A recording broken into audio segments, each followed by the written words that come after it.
Hello বন্ধুরা, আপনাদের সামনে নিয়ে চলে আসলাম সুন্দর আরেকটি রেসিপি। সেটা হচ্ছে এই যে গুড়া মাছের আমি একটা রেসিপি তৈরি করব শীতের সবজি দিয়ে, আপনাদের সঙ্গে শেয়ার করব। এখানে 3 ধরনের গুড়া মাছ আছে। এখানে আছে হচ্ছে ময়া মাছ, ছোট ছোট চিংড়ি মাছ, আর এখানে আছে হচ্ছে পুঁটি মাছ, আর অনেক ধরনের মাছ আছে। দেখা যাক আমি কীভাবে করি, সঙ্গেই থাকুন। আমি এখানে মাছগুলো ভেজে নিচ্ছি। আমার সব ধরনের মাছগুলো ভাজা হয়ে গিয়েছে সুন্দর করে। ওই তেলে আমি এখন দিয়ে দিব পেঁয়াজ আর কাঁচামরিচ। পেঁয়াজটা ভাজা হয়ে গিয়েছে, দিব এখানে আদা বাটা, রসুন বাটা আর একটুখানি পেঁয়াজ বাটা।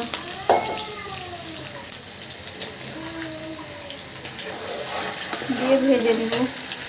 আমি এখানে এখন পরিমাণ মতো হলুদ, লবণ, মরিচ, জিরা, ধনিয়ার গুঁড়ো দিয়ে দিয়েছি। এখন এটাকে সুন্দর করে কষিয়ে নেব। যেহেতু শীতকাল, অবশ্যই আমি সবজি দিব। এখানে আমি বেগুন, আলু আর মূলা কেটে নিয়েছি। এখানে আমার মশলা কষানো হয়ে গিয়েছে, আমি এখন সবজিগুলো দিয়ে দিব। এখন আমি সবজিটা মশলার সঙ্গে কষিয়ে নেব সুন্দর করে।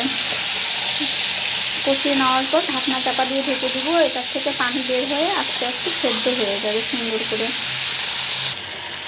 আমার মশলা সবজি সব সুন্দর করে কষানো হয়ে গিয়েছে। শীতকালে এরকম ছোটো মাছ দিয়ে এরকম সবজি রান্না করলে কিন্তু খেতে মজা লাগে অনেক। আপনাদের কার কার পছন্দ অবশ্যই কমেন্ট বক্সে জানাবেন। এখন আমি একটু পরিমাণ মতো জল দিয়ে দিচ্ছি।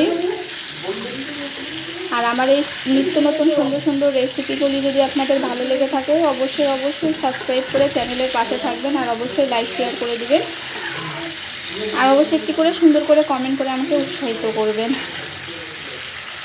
তরকারিটা ফুটে উঠেছে, আমি এখন মাছগুলো দিয়ে দিব।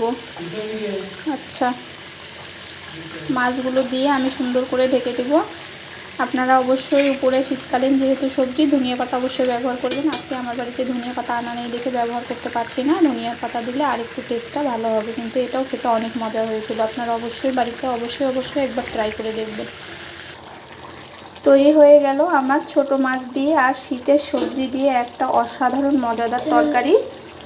আপনারা অবশ্যই বাড়িতে ট্রাই করবেন, আর ভালো লাগলে অবশ্যই জানাবেন কমেন্ট করে। সম্পূর্ণ ভিডিও দেখার জন্য সবাইকে ধন্যবাদ। কেমন লাগলো অবশ্যই কিন্তু সুন্দর করে কমেন্ট করে জানাবেন।